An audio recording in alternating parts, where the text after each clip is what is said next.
मी भयंकर भयंकर वाटणारे मैत्रीण मी जवळ केले आहे. निदान तिच्या संगतीने तुमच्या बरोबर बोलण्याची हिंमत तरी झाली मला. आनंद,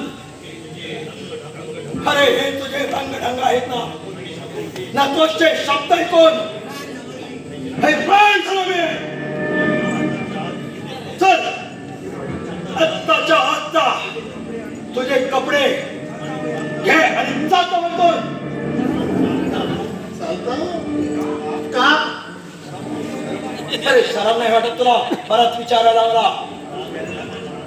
दारू प्यालेल्या माणसाला शरम कसली पप्पा? तो माणूस बेशरम. म्हणूनच ही सारी दुनिया त्याच्याकडे दारुडा म्हणून फोन दाखवतो.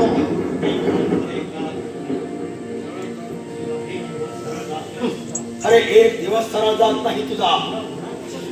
अरे अरे ह्याच्या पुढं होणार कसा तुझं? काय करशील तू ह्याच्या पुढं?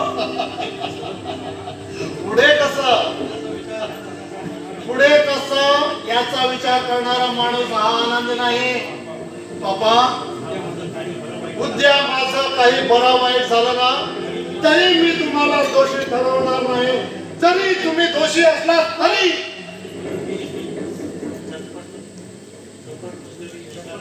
अरे तुझी ही चपट पंधरी मला ऐकायचं नाही आहे. मी सांगितल्याप्रमाणे आत्ताच्या आत्ता घरातून चालता होतो. माझ्या घरात नको तो. कुठे जाऊ मी? कुठं पण जा, भीक मागायला जा, पण माझ्या घरात राहू नकोस. पण का? मी तुमचा मुलगा नाही का? अरे लाज वाटते तुला मुलगा म्हणाला मला.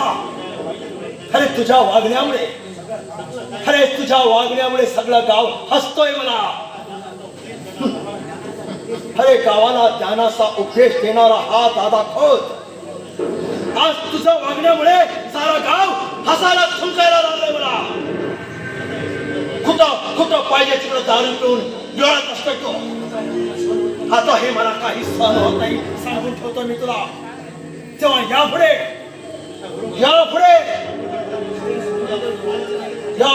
मला तुझ्याबरोबर कसलाही संबंध ठेवायचा नाही. कळलं ना? चालता होय माझ्या घरातून.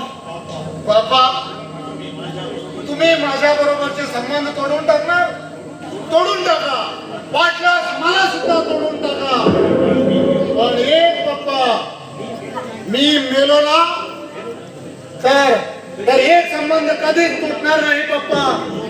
ते म्हणजे तुमच्या आणि माझ्या नात्याचा.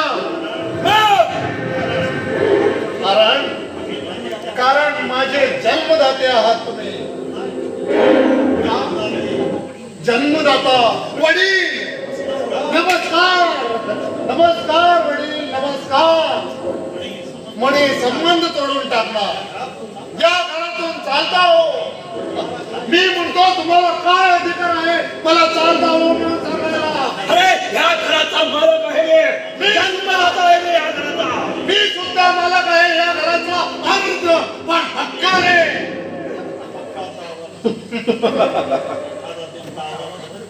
थापाचा आवाज बंद. माझा आवाज बंद झाला ना आता.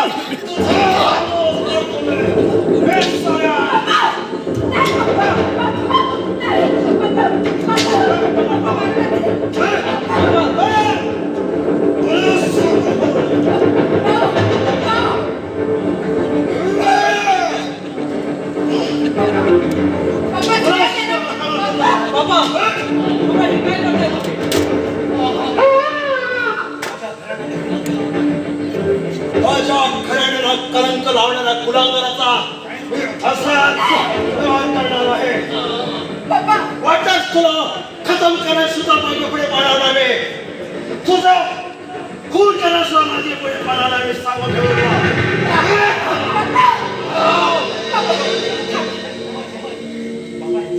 बाबा तू असं का वागतोय याचा कधी विचार केलाय का तुम्ही?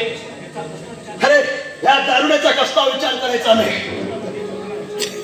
मी कधीच कुणाचा विचार करत नाही. पप्पा तुम्ही मला कधी फक्त पैसा पाहिजे, पैसा. पप्पा तुम्ही कधीच कोणाचा विचार केला नाही. त्या पैशाची मात्र चांगली जोपासना केली तुम्ही.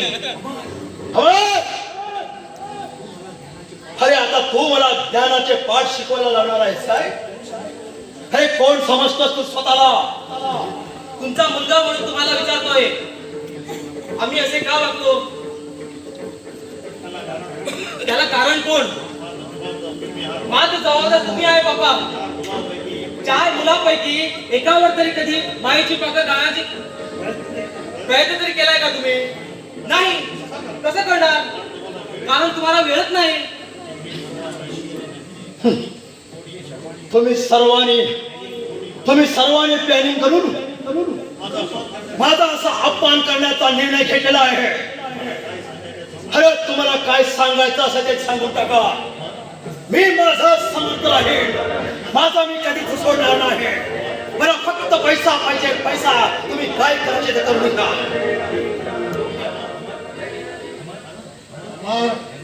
धंदा सांगून टाका त्यांना.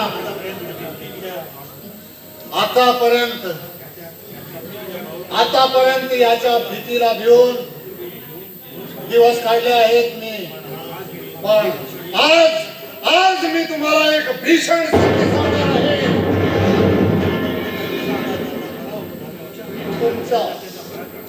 तुमच्या आणि माझ्या जन्मदात्याचा पराभव झाल्यानंतर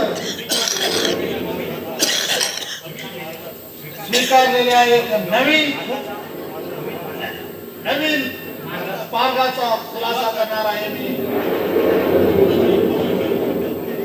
तुम्ही माझे भावंड एकदम मान्य आहे.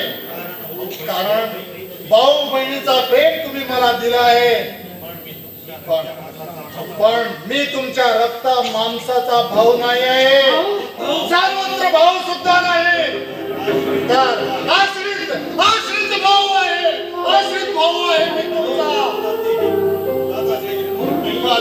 माझे जन्मदाते हे दादासाहेब होत नाही. माझे जन्मदाते हे दादासाहेब होत नाहीत. इस्टेटीच्या लोभाने एका श्रीमंत मारलेल्या विधवीला फसवला याने आणि त्याचा खून केला याने. दादासाहेब कोण? शेवटी त्यातून सही सलामत सुटण्यासाठी तिचा एकुलता एक मुलगा आपल्या पदरात घातला. मयत मित्राचा मुलगा म्हणून आणि आपोआप विसापूरची सगळी इस्टेट आपल्या ताब्यात घेतली. हाच तो माझ्या आईचा खून आहे. हाच दादासाहेब. या गावाचा एक प्रतिष्ठित माणूस दादासाहेब हो तुमचे जन्मदाते.